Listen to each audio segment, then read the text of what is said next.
The NBA free agency season has just started, but several high-profile players have already changed teams. Among them are NBA champions Kevin Durant and Kyrie Irving, who will be joining forces in Brooklyn, while the Golden State Warriors retooled by adding D'Angelo Russell.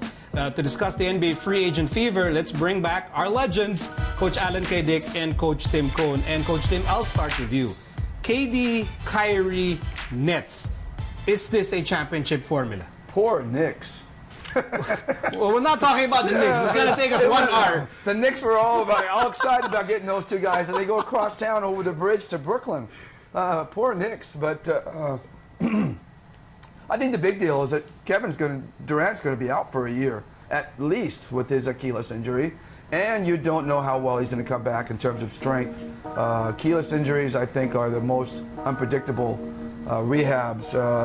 ACLs, guys have proven they can come back from ACL. Achilles, you don't know. But, looking 3-4 years down the road, they could be very, very formidable.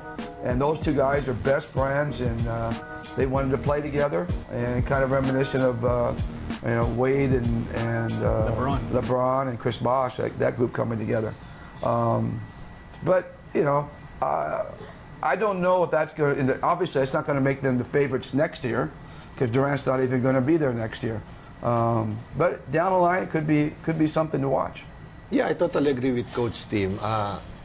Kyrie and KD is really a great catch for the for the Brooklyn Nets. No? Considering na, syempre, it will, yung create curiosity and interest for some local fans. Yes. But since he's injured, KD, it will take a while, a year before they can get results. So it's hard to predict if they can be a contender this year or this coming season. It's up to the management if they can fill out that spot and be consistent and. That's always going to be the question. Can they fill the guys around them? They spend so much money filling in the cap, and then what kind of quality players can you put around them? And obviously that happened to the Lakers this year. You got LeBron, but they couldn't fill the guys around them, and they had so much youth, and LeBron couldn't really use that youth. So it really incumbent on the management to make sure that they can fill and they can manage the cap around them. Yeah, so you wait for KD to come back, minimum 1 year. When he does come back, and let's assume and let's hope that he's going to be healthy, right?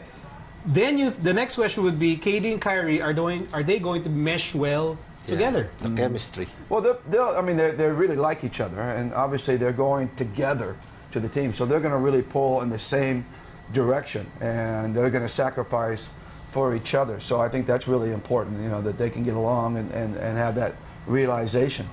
But Kyrie wasn't able to do it with Boston, and he had a really good crew around him. So, there's a lot of questions at this point about Kyrie Irving and whether he can carry the team. The supporting cast is very important to be a contender for the championship. And with KD out for a year, and I think DeAndre Jordan is coming also, they have to find a guy that can be consistently scoring for them and helping Kyrie. Yeah, okay. So it's going to be Kyrie's team habang hinihintay si Kevin Durant. Let's go to the Golden State Warriors. So this team now, and I guess the question is, they bring in D'Angelo Russell. So they lose KD, they lose Andre Iguodala, they bring in D'Angelo Russell. They lose Klay Thompson. For a year. For a year. For a year. Does this team still look like a dynasty to you, Coach Tim? In terms of personnel, no. But in terms of management, in terms of coaching, and in terms of system, they could very well not lose a beat. I mean, sure, you need talent, but you also need those other three things.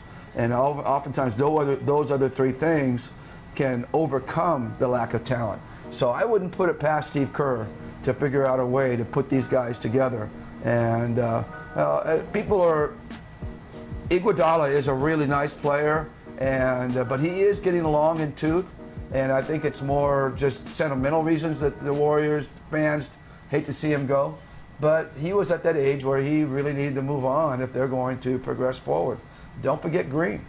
Green is a stud. Yeah. And Draymond Green. And now he has those two small wings running out and both shoot. I mean, could be something special. Again, they got Looney back. They got a couple other guys. They may not miss too much of a beat. Basically, it's the same boat as Brooklyn Nets.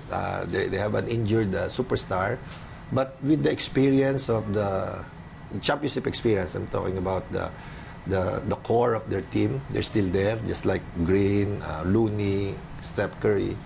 They can be a contender also. So yung D'Angelo Russell bagay siya sa sistema ng Golden State? Could be. I mean, I wouldn't put it past Steve Kerr to be able to figure out a way to do that, and through his system. You know, he's able to free up shooters, and they're able to play with great tempo and still be able to defend. What's going to be interesting is what happens when Klay Thompson comes back. And what are they going to do? They're going to play three smalls. Klay's going to move to the small forward position. Right now, he's really the off guard and the best defender in the off guard. Now he has to go and guard small forwards, and that's a different position for him. So, will the three of them fit together? Or maybe does D'Angelo eventually leave and go somewhere else? And they pick somebody else to take the place. All right, that will do it for our NBA discussion. We're not yet done. We're not yet done. We have the trigger man and the winningest coach in the PBA here. So still ahead, we will talk about Coach Tim's Barangay Ginebra as they defend the PBA Commissioner's Cup title. So stay with us.